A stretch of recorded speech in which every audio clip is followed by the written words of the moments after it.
اعوذ باللہ من الشیطان الرجیم بسم اللہ الرحمن الرحیم رب اشرح لی صدری ویسر لی امری واحلل عقدۃ من لسانی یفقہوا قولی۔ حیات الصحابہ رضی اللہ عنہم، حصہ اول، دعوت کا باب۔ حضور صلی اللہ علیہ وسلم اور آپ کے گھر والوں اور ابو بکر رضی اللہ عنہ اور عمر رضی اللہ عنہ کی بھوک کا قصہ۔ دوسرا حصہ۔ حضرت ابن عباس رضی اللہ تعالیٰ عنہ نے حضرت عمر بن خطاب رضی اللہ عنہ کو فرماتے ہوئے سنا کہ ایک دن حضور صلی اللہ علیہ وسلم دوپہر کے وقت گھر سے باہر تشریف لائے تو ابو بکر صدیق رضی اللہ عنہ کو اپنی مسجد میں پایا تو آپ نے فرمایا، تم اس وقت گھر سے باہر کیوں آئے؟ انہوں نے عرض کیا، اے اللہ کے رسول صلی اللہ علیہ وسلم، جس وجہ سے آپ آئے ہیں۔ پھر حضرت عمر بن خطاب رضی اللہ عنہ آ گئے۔ حضور صلی اللہ علیہ وسلم نے فرمایا، اے ابن خطاب، تم گھر سے باہر کیوں آئے؟ انہوں نے عرض کیا، جس وجہ سے آپ دونوں آئے ہیں۔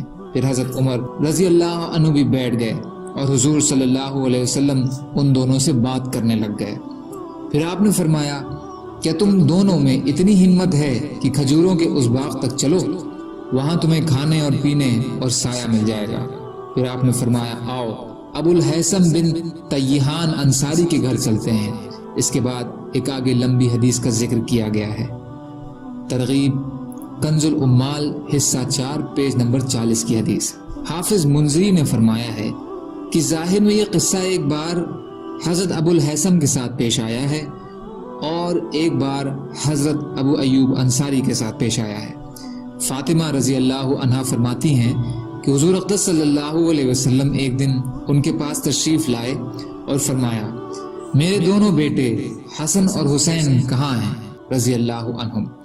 حضرت فاطمہ رضی اللہ تعالی عنہا نے کہا کہ صبح کو ہمارے گھر میں چکھنے کے لیے کوئی بھی چیز نہیں تھی، تو حضرت علی رضی اللہ عنہ نے کہا، میں ان دونوں کو اپنے ساتھ لے جاتا ہوں کیونکہ مجھے ڈر ہے کہ یہ دونوں تمہارے پاس بھوک کی وجہ سے روتے رہیں گے اور تمہارے پاس کوئی چیز ہے ہی نہیں۔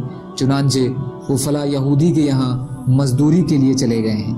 حضور صلی اللہ علیہ وسلم ان کے پاس تشریف لے گئے۔ آپ جب وہاں پہنچے تو دیکھا کہ دونوں بچے ایک حوض میں کھیل رہے ہیں اور ان دونوں کے سامنے کچھ کھجوریں رکھی ہوئی ہیں۔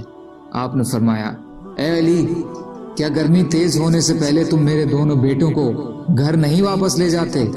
انہوں نے کہا، آج صبح ہمارے گھر میں کوئی چیز نہیں تھی، اے اللہ کے رسول صلی اللہ علیہ وسلم، آپ تھوڑی دیر تشریف رکھیں، میں فاطمہ کے لیے بھی کچھ کھجوریں جمع کر لوں۔ حضور صلی اللہ علیہ وسلم وہاں بیٹھ گئے۔ تھوڑی دیر میں حضرت فاطمہ رضی اللہ عنہا کے لیے بھی کچھ کھجوریں جمع ہو گئیں۔ حضرت علی رضی اللہ عنہ نے ان کھجوروں کو ایک کپڑے میں باندھ لیا۔ پھر وہ حضور صلی اللہ علیہ وسلم کے پاس آئے۔ پھر حضور صلی اللہ علیہ وسلم نے ایک بچے کو اٹھایا، دوسرے کو علی رضی اللہ عنہ نے اٹھایا، یہاں تک کہ دونوں کو گھر واپس لے آئے۔ ترغیب حصہ 5 پیج نمبر 171، حیثمی حصہ 10 پیج نمبر 316۔ حضرت عطا رضی اللہ تعالی عنہ فرماتے ہیں کہ مجھے یہ خبر پہنچی ہے کہ علی رضی اللہ عنہ نے فرمایا کہ کئی دن ایسے گزرے کہ نہ ہمارے پاس کوئی چیز تھی، نہ حضور صلی اللہ علیہ وسلم کے پاس کوئی چیز تھی۔ میں گھر سے باہر نکلا تو مجھے راستے میں ایک دینار پڑا ہوا ملا۔ تھوڑی دیر تو میں سوچتا رہا کہ اٹھاؤں کہ یا نہ اٹھاؤں، لیکن آخرکار میں نے اسے اٹھا لیا، کیونکہ کئی دن کی بھوک کی وجہ سے ہم بڑی تکلیف میں تھے۔